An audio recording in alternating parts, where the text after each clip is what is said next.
Thank you, Dr. Sethi, for this brilliant presentation and also sharing a lot. And I think that is the future. That is the future. And you have already taken future in your fist.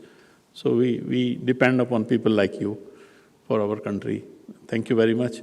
Now, do we take any questions? Do we have time? So if there are questions to the panel, please, can you stand up and we can take at least one question to each of the panelists. Yes, please. Yeah. Please introduce yourself. Yeah.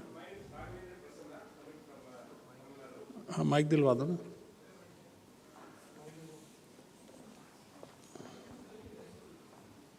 na. My only request would be brief and to the point. No. You can ask. Please feel free. But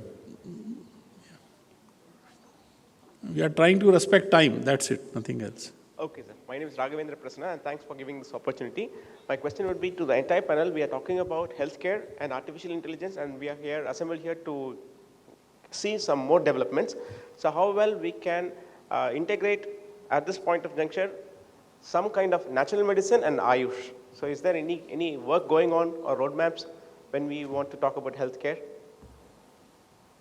Yeah, please, sir. Yeah, you can answer. Your mic is off.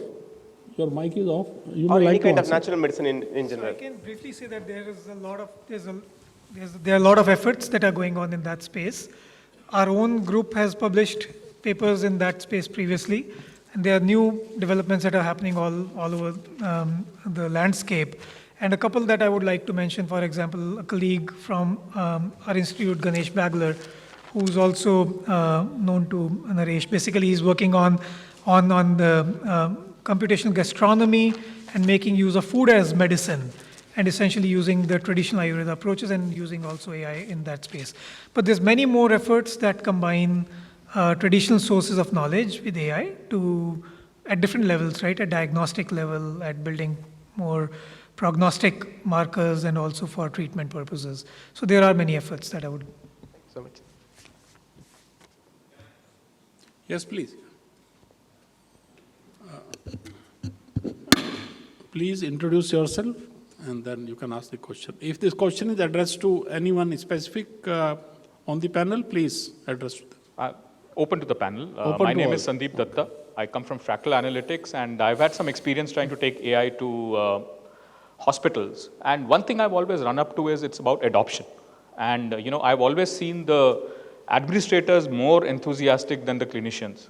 And clinicians don't have time. That's where it runs into a stonewall on adoption. So really wanted to hear your thoughts on what you have seen, and is there any magic bullet to getting it adopted across the practicing community?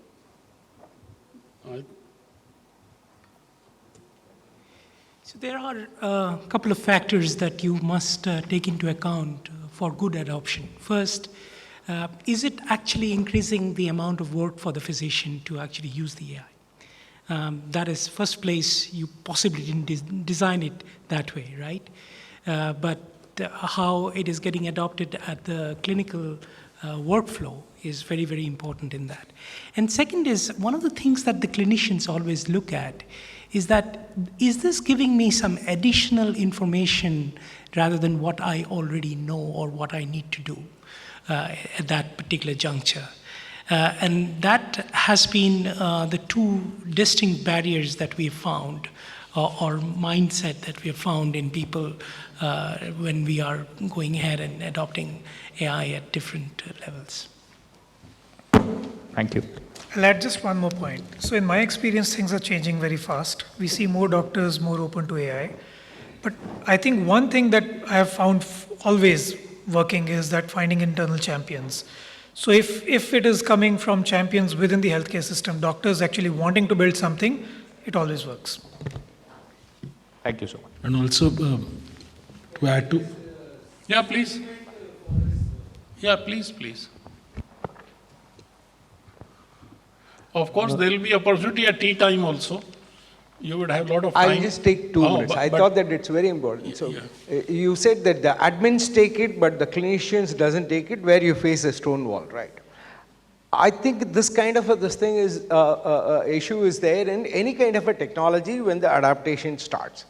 In my own career, right from my IIT days till the academics now, with the industry, even 35 years, I want to share one small experience. Even railways those days, when the automation, when they started doing the ticket, there was a big strike and all the employees were standing outside. After some time, maybe for 5-6 years after that, there was another strike where they wanted the automation. So it's over a period with the people, with the adaptation and the technology, the psychology changes. In this case, that I feel that admins feel it's very convenient for them, and the clinicians feel that their IPR is, they are lost, or they feel insecure. So that's where the human touch on the ethics comes in. So you have to be very conscious and trying to always build, when you're trying to put the technology, kind of a win-win-win situation. If you build it, it will be a very smooth going. I thought that the psychology is very important during adaptation. Thank you. Thank you. One point. Maybe the last one, ma'am. You may be the last. You may be the last. I'll just add one point to this, that of course when administrators get involved and analytics get involved, there's unnecessary insecurity that creeps in. That is it to observe or to look at the performance part. So somewhere I think building the trust first before the analytics, that would help.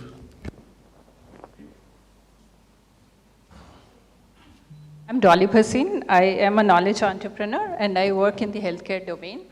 I've been working with MIT Research Lab and Stanford Research Lab, especially for innovating for the future in health tech, and currently mentoring startups from Korea and Italy to bring in technologies which are not available in India, especially in the medtech domain.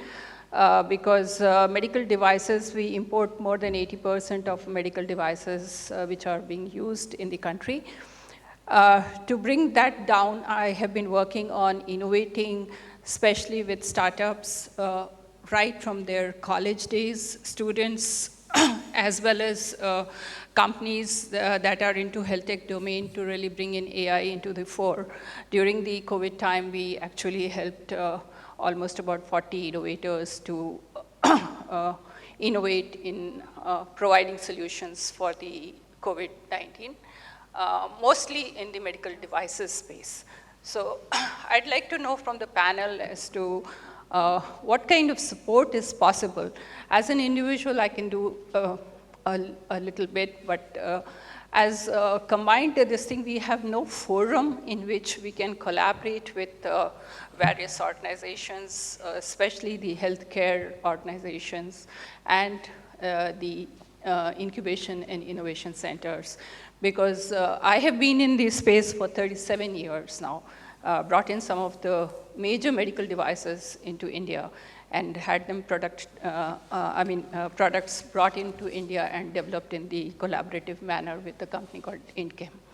So I'd like to really hear from the panel as to how this support can be extended to small entrepreneurs like us. Dr. Naresh, would you like to answer?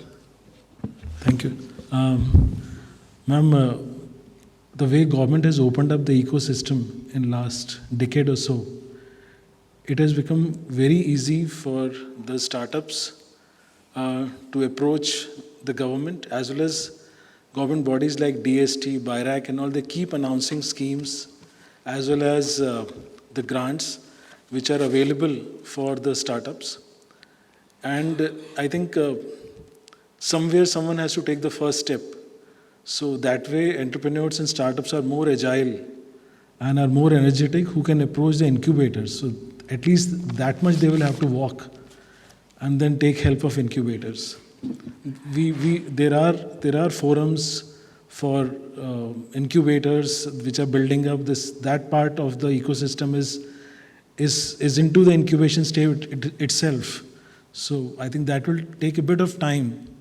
But more than that, as of now, the entrepreneurs will have to take the first step and approach any of the incubators. And there are those kind of references available, that if I as an incubator not strong enough in one particular sector or domain, I would be very open to refer the startup to the other incubator which is that expertise. So that would be my submission. Thank you, sir.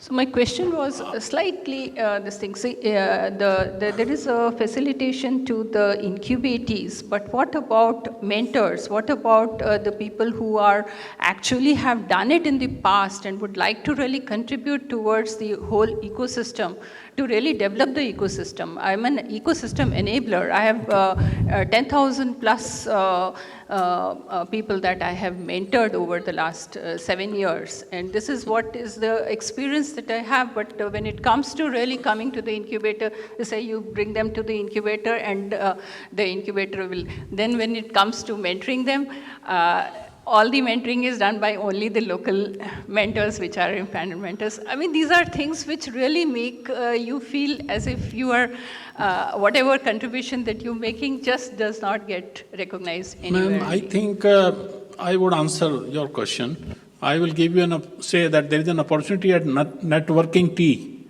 in the program. We have a program which is called networking tea. So that's why it is called networking. Can I just make a quick point? I mean, if you can explain in short, yes, you are just on the 1 panel, minute. I don't want to disrespect you, I think, but we have to respect the time. Right. That's the only thing. We use a template, five points framework. One is your digital backbone and the operational backbone that you bring with your digital technologies. Second is how do you plan to share your insights? Third is what is the kind of platform that you are looking at? Fourth is what is your accountability framework? And the fifth is how do you look at interdependence versus modularity? If you are able to look at all of these 5 points in a proper way, more than eager to help. Thank you. I think I need to invite myself now to move there. And I am allotted 15 minutes, but I will try to finish in 5 minutes. I just summarize what would be the action plan now by ACRA.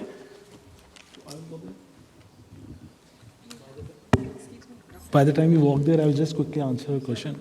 So, ma'am, people like you are making huge difference, but then mentors are still not in that kind of platform existing, because there is a mismatch of expectations in the delivery. And as of now, entrepreneurs do not take this kind of mentoring in a very grand way. I'm very honest, because it's a free lunch.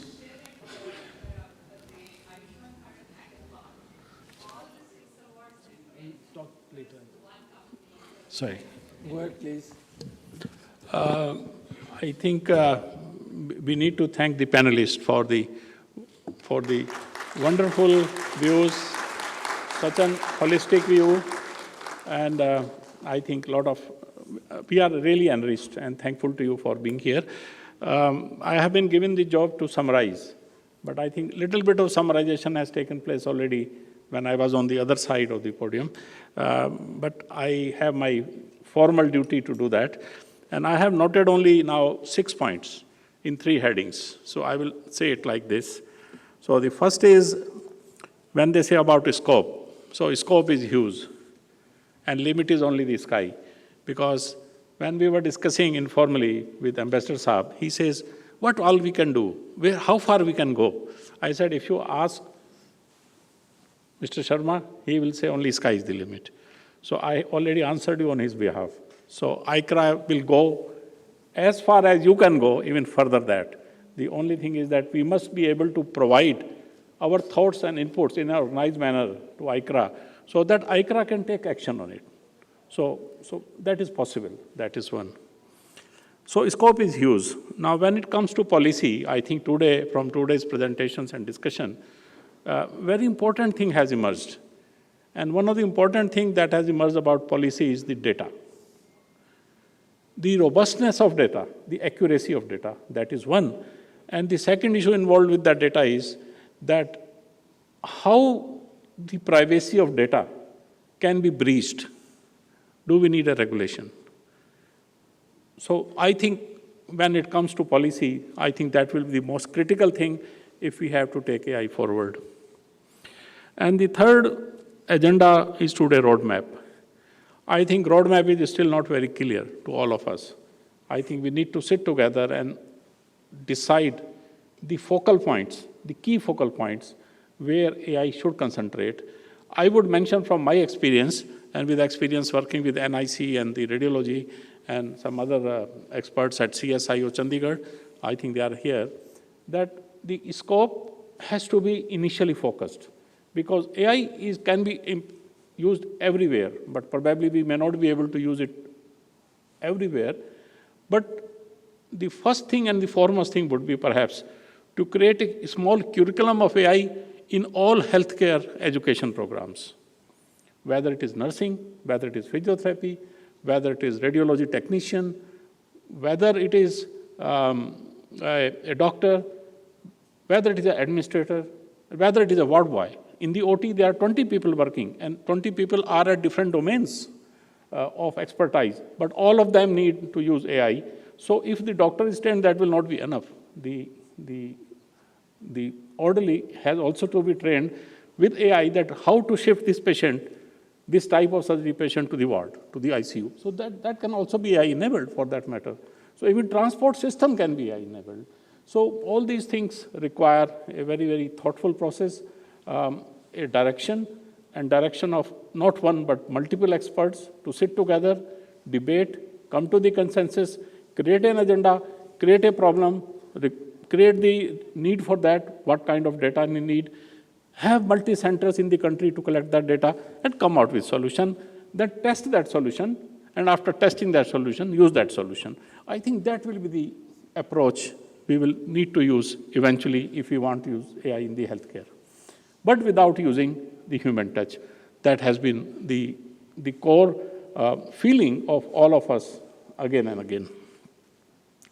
The other thing I can think about it that if we need to change curriculum, if we need to change the privacy rules or privacy laws of the data, it cannot be done without involving the regulatory bodies, which include the National Medical Council, the Dental Council of India, Health Councils of Nursing and others, and of course, the Government of India. I think with these few crisp points, I will leave all of you to ponder on it, and maybe when we meet tomorrow in our steering committee, we can create an outline and scope which will be more robust and equally maybe worded with definite agenda. And with this, I think I'd like to thank all the audience, and particularly Mr. Sharma for giving this opportunity, and to all of you. Thank you very much, sir.